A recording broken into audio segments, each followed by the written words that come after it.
All right. Good morning. Magandang umaga po sa lahat ng ating viewers from Luzon, Visayas, and Mindanao. Good morning po sa ating mga learners, parents, and also to my co-teachers. Isang mapagpalang araw po sa ating lahat. And again, welcome to ETUlay online tutorial for Health Optimizing Physical Education 4.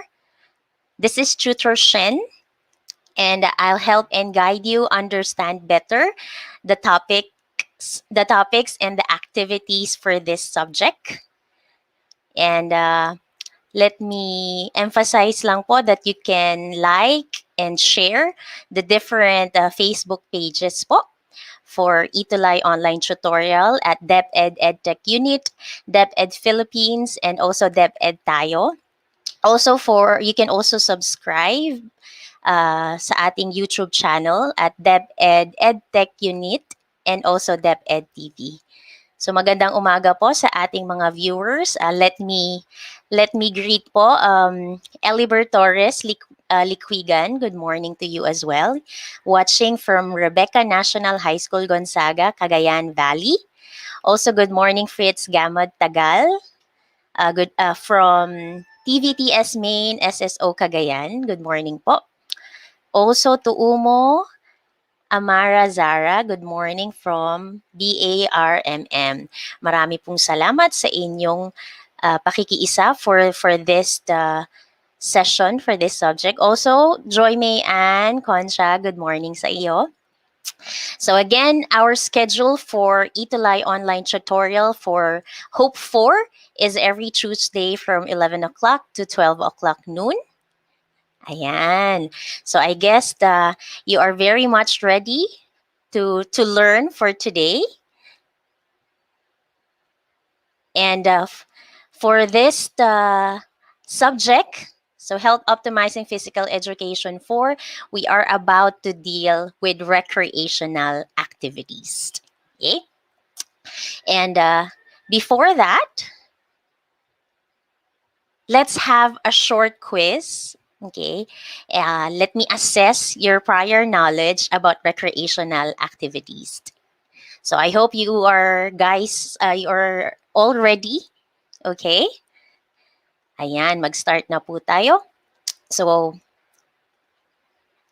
what is derived from the Latin word recaere, which means to be refreshed and anything that is stimulating and rejuvenating to an individual? Now, kindly comment your answer. Is it A, free time, B, recreation, C, organize, or D, outdoor? Okay, so kindly tell me what is your answer for this. Okay, Anthony's answer is letter B. Okay, so the answer for that is we have recreation. Very good. Next. Which refers to activities that are pursued outdoors for leisure activities. Is it A, physical activity, B, indoor recreation, C, outdoor recreation, or letter D, exercise? So what is the answer for this? It is pursued outdoors. And your answer is? Okay, very good. The answer is letter C. Okay, it's all right. Okay, next.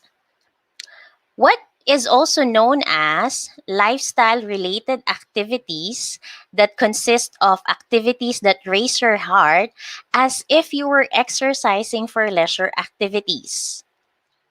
So what is the answer? Is it A, physical activity, B, active living exercises, C, active recreation, or letter D, passive recreation?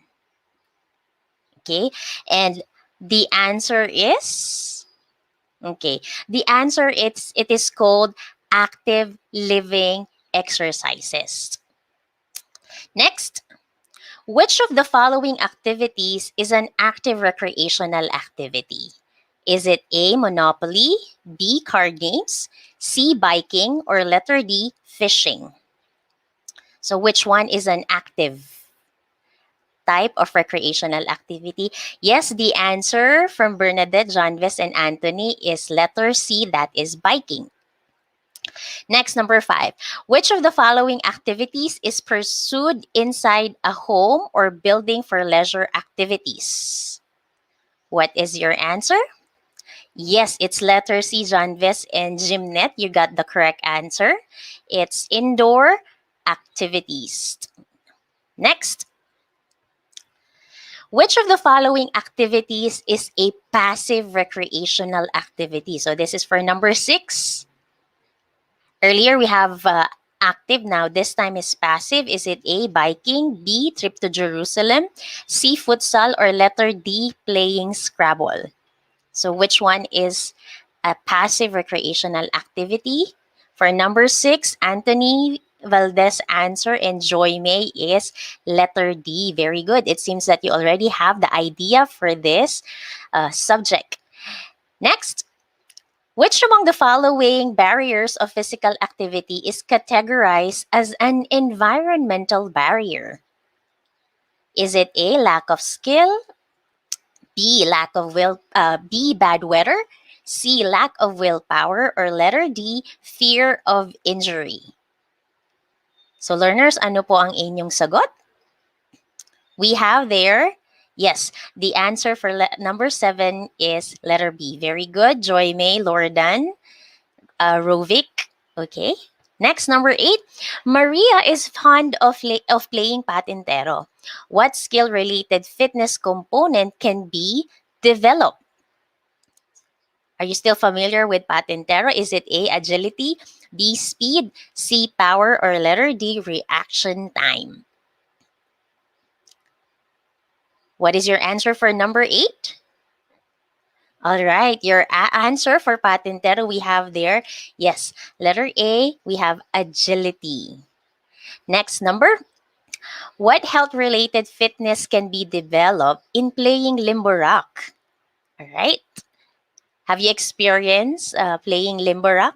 Is it A, body composition, B, endurance, C, flexibility, or letter D, strength? For limbo rock, yes, the answer, yes, Bernadette's answer is letter C, same with Rovic and Lordan and Michael Joyce. Okay, very good, students. And lastly, which of the following activities is not an indoor recreation? Okay, it is not an indoor recreation. Is it A, table tennis, B, arcade, C, ice skating, or letter D, fishing? What's your answer for number 10? Let me see your answer from our comment box. Okay, very good. Okay, Joy May, Michael, and Myra. The answer is letter D. We have their fishing. Okay, good job, student. It seems that you already have a prior knowledge about about recreational activity. Okay, so yes. For today, we're going to talk about recreational activities in health-related fitness. So we've been studying about health-related fitness, all right, since since elementary and junior high school. So let's learn deeper, okay, the relation of recreational activities in this health-related fitness. Okay. All right. So we have there our uh, our most essential learning competency. Okay, number 1 is self-assess health-related fitness status, barriers to physical activity, assessment, participation, and one's diet. Okay, so it's not just about health-related fitness, also the barriers for physical activity and also diet. Okay, so for the following objectives, okay, so to specifically achieve our most essential learning competency is we have to identify concepts of recreational activity, health-related fitness, barriers in recreational activity participation, and diet to improve one's health as a habit. B, you have to perform health-related fitness test. And letter C, realize the essential benefits of recreational activities to one's health. Now let's have another activity. This is called Piclogic. Now I just want you to analyze the different pictures that I will show you later. And then I want you to identify the word being described. Okay, let's get started. Now look at number 1. Try to analyze the first and second picture and then come up with a word. Okay, what do you think is the word related with health-related fitness? Again, words that should be related with diet, okay, barriers in physical activity, and also health-related fitness. So what could be the answer for number 1? The answer for number 1, we have there aerobics, fitness rather, okay? So this one is fit, and then the second one is ness. So we have there fitness, okay? How about, okay, number 2?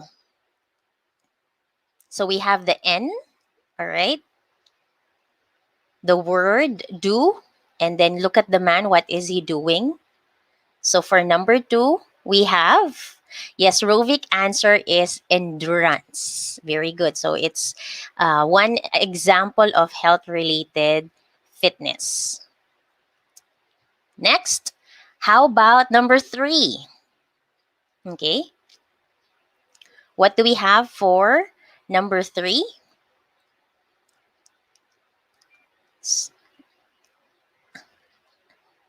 Yes. Ang sabi, ito ay air, and then the man is rowing, and then beak. So we have there aerobics. Very good again, Rovic. Okay. Next, number 4. How about for number 4? What do we have for number 4? Okay, pahabol din ni Aljon tsaka ni Bernadette's answer for number 3 is aerobic. So how about number 4, students? What is the answer? The answer for number 4? Okay, the answer is carbohydrates. That is right. So when eating, some, including the needed nutrients, okay, to have a healthy eating habit, very essential po that we need carbohydrates. Very good. So these are some of the words that we will deal more when it comes to health-related fitness, barriers, physical activity, and also healthy eating habits. So again nga, let's recall nga po, what are the health-related and skill-related fitness components? So this is a short recap lang po regarding our previous lessons. Can you recall ano-ano po ang ating mga health-related and skill-related fitness? Kindly type your answer in our comment box. So we can start with the health-related fitness component. Ano-ano po kaya iyon? Kindly mention, again, what are those health and skill-related fitness component?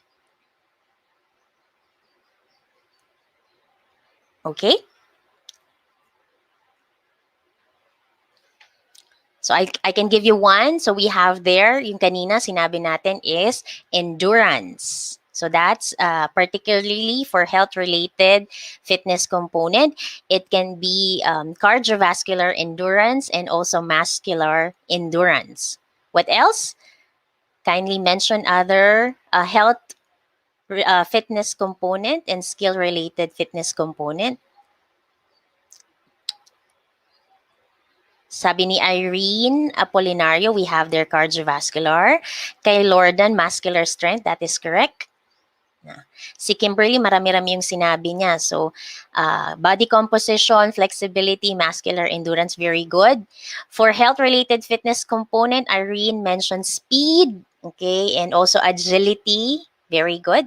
Yes, we also have their body composition. So again and again, these are the components of fitness under health-related fitness component and skill-related uh, fitness component. So you can see here for health-related, so strength, flexibility, cardiovascular endurance, muscular endurance, and then body composition. Okay. And then for skill related, we have agility, speed, reaction time, balance, okay, power, and coordination. Now let us learn more about recreational activities. So let's define first what is recreational activity. So this refers to leisure activities that people do in their free time. The word recreation came from a Latin word recreare, which means to be refreshed and to be renewed. Now, the individual's participation in this activity is a pursuit endeavor that is refreshing, entertaining, or even relaxing that often leads to fun and enjoyment. So for recreational activities, okay, we usually do this in your free time, right? So that's the keyword. And it means it is an activity that is fun, okay? Meaning to say you could enjoy doing this activity. You can be relaxed, all right? You can be refreshed. So that's the meaning of the word recreational activity. So this is one way to do with our friends and family so that we could enjoy.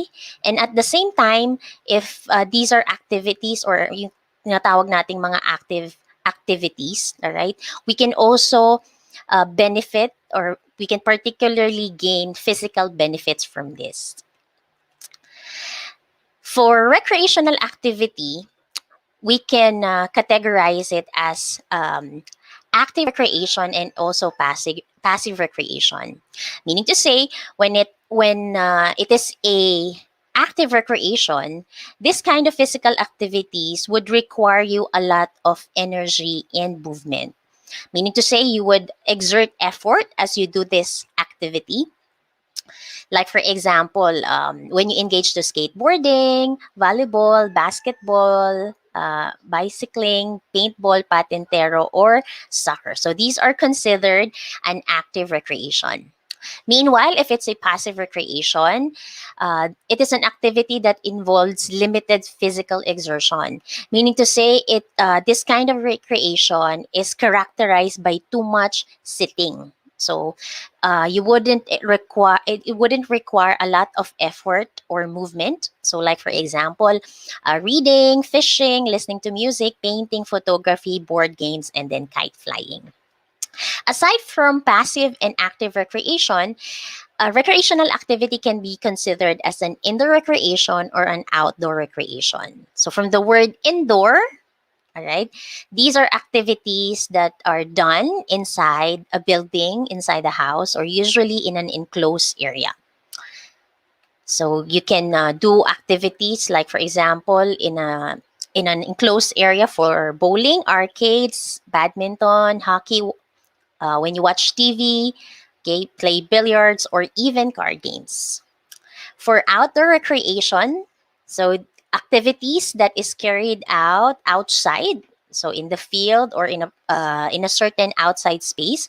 So we have there camping, orienteering, hiking, hunting, running, surfing, and then snorkeling.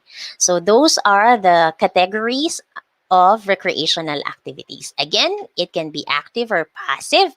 It can be indoor or outdoor. Okay? Next is, what are the benefits of recreational activities? What can we gain if we engage ourselves to recreational activities? Alam natin that we can enjoy, we can relax and enjoy when we do this kind of activity. So what are the benefits? So first, it can improve your physical health, especially sa mga active recreation. So when you do movements, okay, when you move, for example, biking, or when you play, or when you do hiking, it can improve your cardiovascular endurance. Okay. Next is reduce the feeling of anxiety or depression. Sabi nga natin, because if we engage to this activity, okay, we f- we feel refreshed, renewed. It is fun, so it can really reduce the negative feelings that we feel.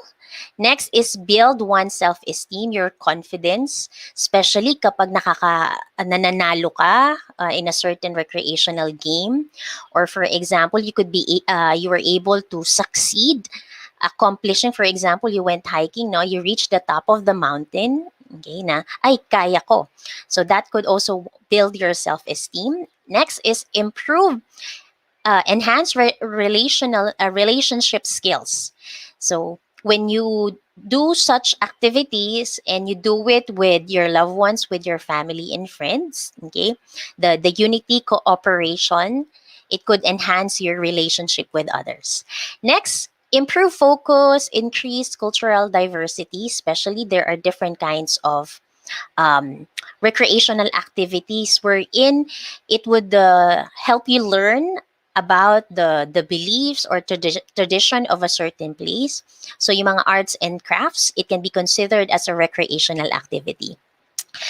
We also have promote community engagement, especially if there would be an organized event of a recreational activity, and people would gather together, do this kind of activity. And lastly is develop holistic potential. So based on the following benefits, we can gain in the physical aspect, mental aspect, social aspect, all right? When we engage to recreational activities. So, hindi ka lang sumaya, maari ka pang you can achieve fitness, okay? So, definitely, ito yung sa holistic potential, ang pinaka objective is it can lead to attain fitness. Holistic, all right? So, physical, pwedeng mental, emotional, or social.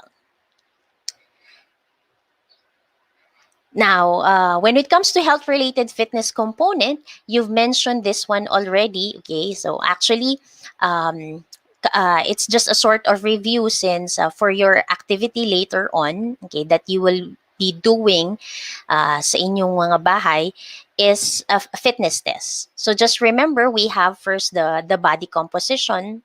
Okay, it includes again may formula tayo niya, no, para we have there sa BMI, but usually for body composition uh, it is about your weight, okay, your muscles, okay, your bones, yan po ang under body composition. So ano yung mga amount of fat ng bone, ng muscle, and even water sa ating katawan.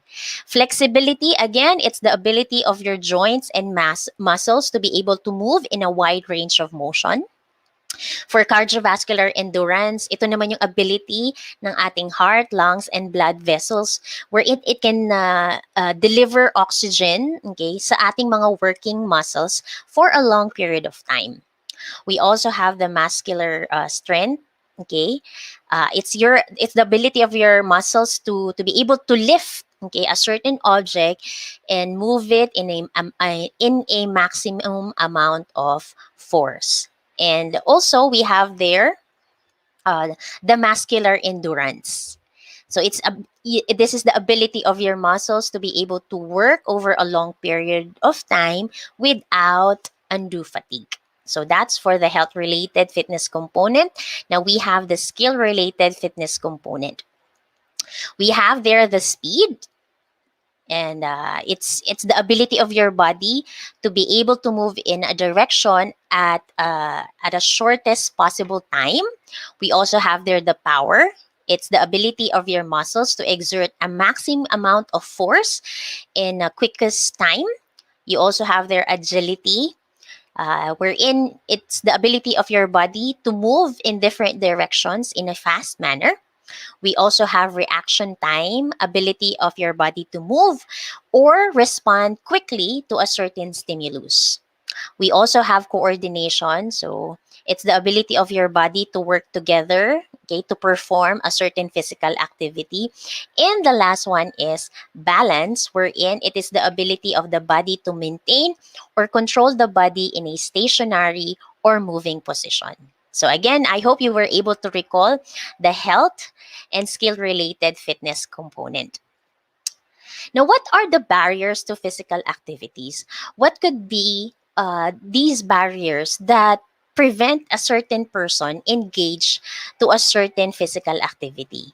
We might have excuses, or this hinders us to perform physical activity. So we have there the personal and the environmental barriers. What are the examples of personal? So it's within you. Okay, maybe you are lacking of interest to engage to this physical activity, or maybe naman no, you have fear of injury. When you do this activity, you might this might result into strain, all right, or sprain. That's why you don't want to engage to physical activity. Or you're not enjoying, okay, when you engage to active recreational activities. Pwedeng ring yon. Others, they don't have the skills and the ability, or even they don't have the they are lacking of motivation. So these are examples of personal barriers. But I think understanding the benefits of recreational activities, trying things, okay, trying something new, where in fact we could benefit naman for this kind of physical activities. Why not engage ourselves, even though we have different personal barriers? Next, we have the environmental. So it's either lack of support or encouragement. Sometimes mas masaya if we do such activity na marami tayo. Okay? Kumbaga, nakakahawa ng energy, okay? Nakakahawa ng um, ng energy, ng active engagement, okay? If there are also people na nakikita mo, ay, they enjoy doing this, gawin ko rin kaya, all right? Some, maaaring you don't have the resources. That's why you cannot engage to this activity, or you're too busy with your module or your household chores. Then you don't have the time to engage to this activity. Sometimes, since we are encouraged to stay at home, okay, we just have a limited or maaaring there's no available physical activity area where we can do this physical activities. And lastly is the bad weather. So even though we want to go outside, isa na rin nga yan itong we have virus because of the pandemic. So this led us to not to be really active as we do activities, particularly outside, because we are encouraged to stay at home. But even though there are personal and environmental barriers, but I still hope that you can provide time to engage yourself to recreational activities, dahil sabi nga natin, marami tayong makukuhang benefits if we participate or engage to such recreational activities. And the last one, we're gonna talk about healthy eating habits. So, ang healthy eating habits, this refers to a healthy lifestyle of eating in a wide variety of food in its right amount to give nourishment to our body. It will provide energy you need to perform your tasks and keep you active throughout the day. So actually, napapag-aralan natin na yung Filipino Pyramid Food Guide for today's lifestyle, okay? Your daily eating choices. Okay? So it's very important that hindi lang tayo basta kumain ito, but we should ensure a healthy diet. Okay?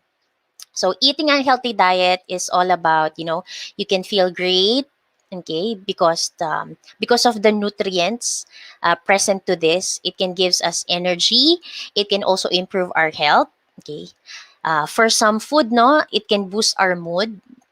So, mas maganda kasi that we have this good nutrition, okay?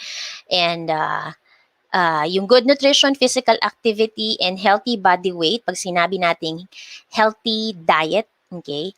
This is very essential para sa overall health at well-being ng isang tao. So for that, I hope you could remember this one. No, you eat a little when it comes to fats, oils, and then sugar. Eat some sa mga fish, poultry, dry beans, nuts, egg, lean meat, low-fat diary, and encourage yourself to eat more vegetables and fruits. Again, and lastly, let's eat most of food rich in carbohydrates. Okay, so I hope it's not just about eating, all right, eating food, but eating food at the right amount. Okay, now for your performance task, so you have to accomplish this at home using you have your guide on your learner's material naman on how to conduct, all right, the fitness assessment log. So we have the so-called Philippine Physical Fitness Standard Test. All right. And then you have to perform the health-related fitness component and skill-related fitness component. So in your learner's material, you can see there your physical fitness test scorecard. So you just have to compare po, no, yung um, fitness test ninyo sa Hope 3, and now you have to perform again for Hope 4 the different health related components and also the skill related components. And then as you do this fitness test, I also want you to answer the following questions. So with that, you could compare your performance from Hope 3 and Hope 4. And then also, you identify what health-related fitness component and skill-related fitness component you are consistently good at. And then aside from that, ano naman kaya yung mga fitness component wherein it needs improvement? By assessing your performance for your fitness test, okay, you can now think of a recreational activity that you can do to be able to improve this fitness component. So meaning to say, by doing this fitness test, malalaman mo ang iyong strength, malalaman mo ang iyong weakness, so that to attain fitness, all right, and to improve a certain fitness component, okay, you can now think of a certain recreational activity that you can you can do or engage in. So again, for the different benefits, no, it wouldn't just be physical, okay, emotional, social, and also mental.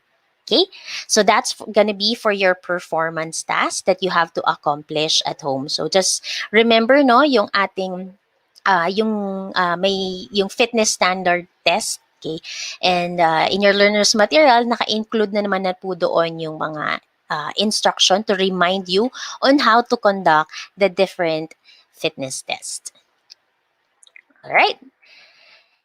And at this point of time, let me know naman, ano naman po kaya ang natutunan nyo for today's lesson.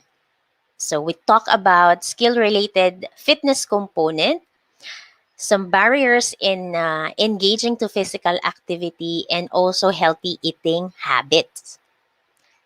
Kindly type sa ating comment box ano po ang inyong natutunan for today. So while waiting po, let me greet, good morning, Ivan J. Balaoro from 12 Gas, Descartes General T. De Leon National High School. Good morning po. Good morning, Ethel Nazar from Talavera South Annex. Also kay Casey Lindonoga from 12 ICT Liskov GTD LNHS. Good morning, Christine Nicole Acebo from 12 ABM Ramos. Good morning po sa inyo. So kindly comment now. What have you learned for the first lesson for today about recreational activities. Ano po kaya ang inyong significant learning for today?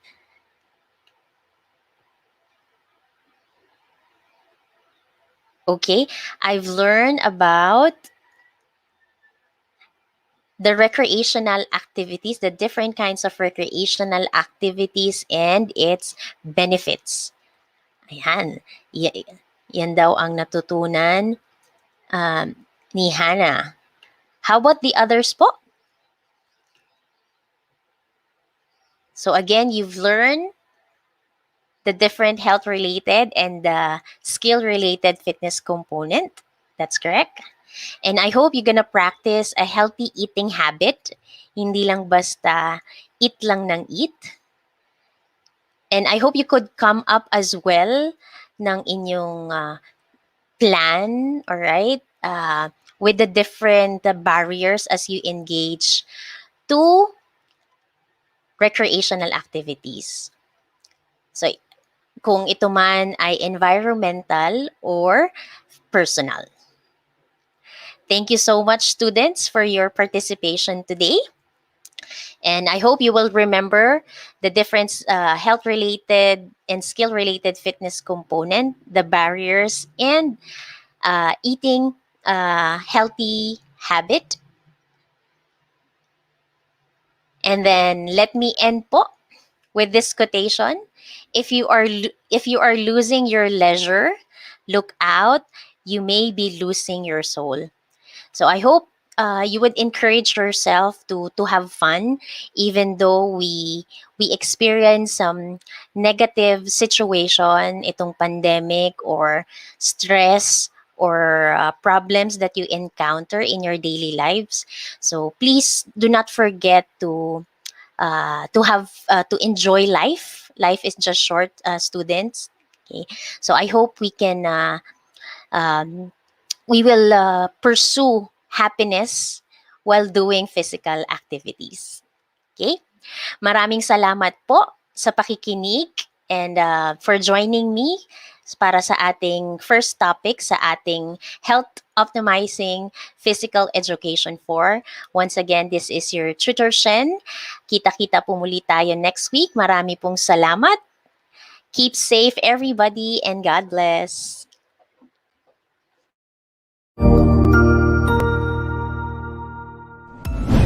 Sigurado ako na marami ka na namang natutuhan sa ating ETUlay tutorial session ngayong araw.